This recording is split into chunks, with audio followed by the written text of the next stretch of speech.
Hi, welcome to Rational Reality. This is our fourth episode now, and today I'm joined by Simon Toplis, who's the Chief Executive of Pagabo, one of our framework partners. So, welcome, Simon. Thank you for joining me. Thank you, Tom. Uh, We'll be here with you. yeah, thank you for taking the time out of your busy schedule. I'm sure there's a lot going on at the minute, even though we're all kind of cooped up working from home at the minute still. I agree, absolutely. um, so, Pagabo's delivered quite an outstanding 2 billion plus in value, social value across the frameworks you've been involved in. So we felt that you would be really well placed to kind of discuss with us how social value has been evolving over these last few months while we've been in this kind of strange scenario of being on lockdown and social distancing being enforced. Um, so can you just tell us a bit about how Pagabo's approach to social value and how that cascades out through the delivery partners at the moment? Yeah, sure, Tom. Yeah, well, firstly, we take social value very seriously within our business. It's at the heart of what we do. And just for a bit of context, I think you'll agree construction is central to placemaking, economic development, and the UK employment as well. And the sector spend is estimated to be about £500 billion by the end of this decade. So, with that in mind, then social value is playing an increasing part in the procurement process. And what Pagabo is about procurement. But research shows that there are significant challenges across all aspects as well. There are huge opportunities and requirements for the public sector, industry, and the government as well to step up to the plate to make sure that every single one of those construction pounds delivers tangible additional social impact. So this crisis that we find ourselves in now, which you quite rightly mentioned there, Tom, in your intro, only increases the need to demonstrate social value, as every single pound invested in the future will be monitored very carefully, we feel. So having the right tools is therefore important, and we will be ensuring this continues in all the frameworks that we're going to be putting in place in the future, and our current frameworks too. So procuring for value is a central theme, and that's a message we're giving to all of our delivery partners. Excellent. And what have you found that's changed over the last 3 to 4 months, I guess, really now in particular? Is there anything changed in terms of clients' focus? What are they looking for more of? Yeah, sure. It's a good question, 100%. Okay, sum it up really in two words for you, Tom, and that's accountability and transparency. Okay, Okay. so we're seeing clients that want to get under the skin of social value models, especially models which offer to put a value in pounds and pence on a project like we do. They want to know where the data is coming from, how it fits in with legislation, which is really important, and also its accuracy too. So the sector is under more scrutiny overall, we feel, and on social value in particular. Okay, so we'll want to see economic recovery, local spend, job creation, and developing skills. And it needs to be demonstrable social value. Every single aspect of that needs to be demonstrable, just like I've just indicated when I opened up the answer to this question. And that's more now than ever, and our clients want to see the impact of every single pound spent. That's the important thing. And how do you see the outputs changing or evolving? So, in historically, I know from our point of view, we've been involved in a lot of things like school visits, holding assemblies, work experience, and things like that. Obviously, social distancing has created some barriers to that. How do you see that changing? Yeah, we've seen some really good stuff out there in terms of the initial response to the crisis that we found ourselves in. But there's no getting away from it, and no getting away from the impact that the pandemic's had. It's had on employment and on people losing their jobs to redundancy. Just imagine, just 12 weeks ago, recently it's like 12 weeks ago, people were happy in their jobs, they're planning on some holidays. Then the crisis blindsided us all, didn't it? So undoubtedly, there's going to be a lot of churn, and this presents an opportunity there for businesses to reboot their workforces. Okay, with lots of training, that's really important, and opportunity to put diversity into the workforce front and centre. But also, as well as re-engaging with communities that have been in hibernation. And I picked that word in particular, hibernation. That's what the Prime Minister that used quite recently, didn't he, in one of his headlines. Yeah. So we can sort of see all those aspects coming to the fore and really helping the communities that we work in.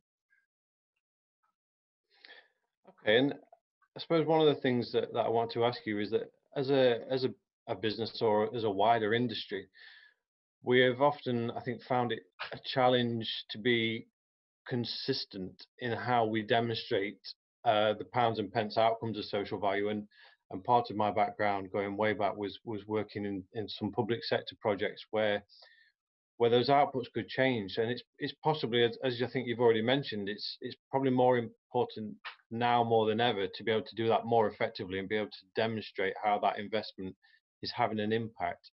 How do you think, as an industry, we can make a consistent approach to that? Okay, another good question. I mentioned the word transparency before in one of my other answers, but I mean, the key here is the word transparency, relying on standardized metrics and measurements to ensure that the data produced relating to social value is really robust. Social value can seem to be a little bit fluffy. I don't know if you've ever come across that, but from time to time we hear that's a bit fluffy, isn't it? A bit of a fluffy subject. But in reality, it does rely on detailed research, drawing on government standards and global best practices. So in order for a business to be able to provide credible social value information, they need to be engaging with that themselves or with a partner that can provide it. There's likely to be a big push regarding standards, we feel. This will allow more comparable data between projects. So investing in social value through our social profit calculator, that's the vehicle we use, and working towards procuring for value as UK increases debt, then every single pound spent, and I keep mentioning that, it's important, every pound spent in the future is more important than ever now, and hopefully you'd agree with that. So it's vital that we can demonstrate the wider socio-economic and employment benefits through social value tracking. Okay, and I think one of the other things that we've spoken about and we'd probably like to see is an evolution where we see a unification of not just the social value but also the economic return, and then also critically the environmental return, kind of coming together, possibly also being bound up with that kind of positive mental health aspect, so that overall there's a kind of a gauge for economic recovery. And I think that's kind of what you're talking about when you're saying it's going to be even more critical that we can demonstrate that return on every pound spent. How do you think, as an industry, we can have a shift in mindset towards that idea of taking that whole approach and not just thinking about the money that's being spent on the project to deliver the project? Yeah, 100% agree, Tom. Having a clear social value agenda for the business in the short, medium, and long term, as well as meaningful feedback or a meaningful feedback loop across the business and supply chain, means that businesses can start to see their full impact. It's only by engaging with your stakeholders on an ongoing basis that you can understand where you are succeeding and where you're falling short as well. That's important to understand where you're falling short. I should add, though, that it's not only about being able to report to clients, but also about understanding where your business excels at creating impact so that you can do more as well. Your framework providers need to put more emphasis in their procurements, which is exactly what we do, and encouraging clients to include and also develop their project deliverables too. That's going to be really important for the future. Okay, and in the early stages of the lockdown, they often say that a crisis like this can bring out things that you might not expect and can bring out the best in people. We saw a lot of corporate responses and reactions to it being really great to see. So people donating PPE where there was a shortfall, people joining or supporting the food bank services. How do you think we can take all of that that's happened so far and translate it into something more meaningful or with more longevity? Yeah, again, a good question. We saw lots of stuff, didn't we, in the press and in the media, in terms of people, really working hard to get that important equipment to the front line where it's needed, etc., etc. Which I was, overwhelmed by. I'm sure a lot of people were as well. But I think your question is more about sort of like sustainable and long term. So Yeah. again, so as far as we're concerned, the supply chain is crucial here. If you're a bigger business, it's going to be hard to understand how your resources can benefit local communities, or even what the community needs really are. But there's real scope to shape social value all the way through the supply chain by engaging with and enabling small to medium enterprises, SMEs, that you're working with to make their own decisions about how to best support the local areas. It's all about partnerships and working in collaboration, which hopefully you'll agree with me on that one, and understanding the local need and the client drivers in particular. So I guess responsible and clear procurement with the direction of the right support from clients to make the best impact locally is really where it should be at. And I think that's going to give that more long-term benefit to those communities. But when all the short-term stuff, which we've seen in the head and press, I think is absolutely really important as well. and Absolutely. good if that Thank continues. you. Yeah. Um, so we've also been keeping a bit of an eye on some of the activity that you guys have been doing during the lockdown, including the Pagabo Bake Off. Right. And a bit of an odd one, because I know that obviously you weren't able to do the taste criteria. But what was your favourite cake and why? That's a tough Putting you one. on the You, spot. do you want me to give you an answer? I mean, that's a tough one. Okay, I will answer it. I think you've just remembered there. You reminded me that we did it in lockdown, obviously, so there's no taste criteria, so we couldn't go out and taste all of these lovely cakes. But I must admit, they all did look totally delicious, and I can certainly vouch for my cupcakes. But if you saw those, they were really good. 4 hours in the making in the kitchen. I did vote. I did, yeah, and it was all about showmanship and pure theatre for me. So Okay. the multicoloured layer cake baked by Karen at Threaths Yeah. solicitors.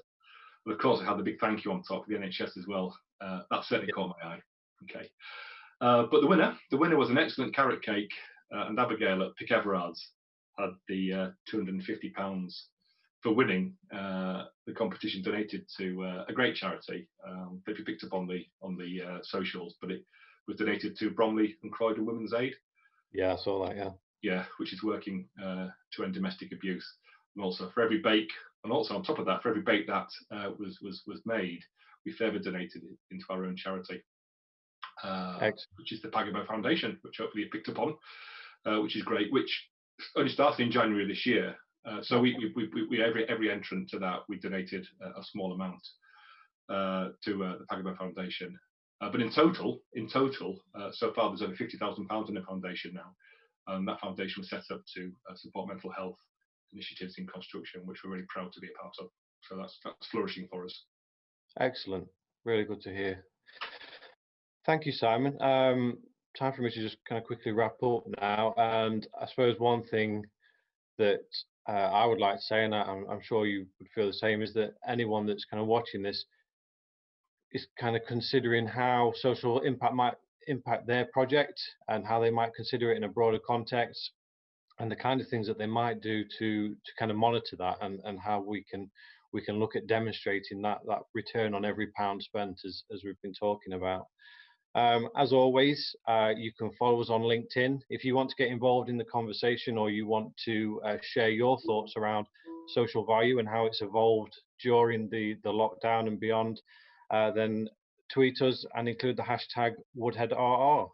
And if you want to get involved in Rational Reality in the future, you can drop us a line or drop me an email to twoodhead@woodhead-group. And we'll see you for the next Rational Reality. Thank you, Simon. Thanks for having us. Thank you, Tom.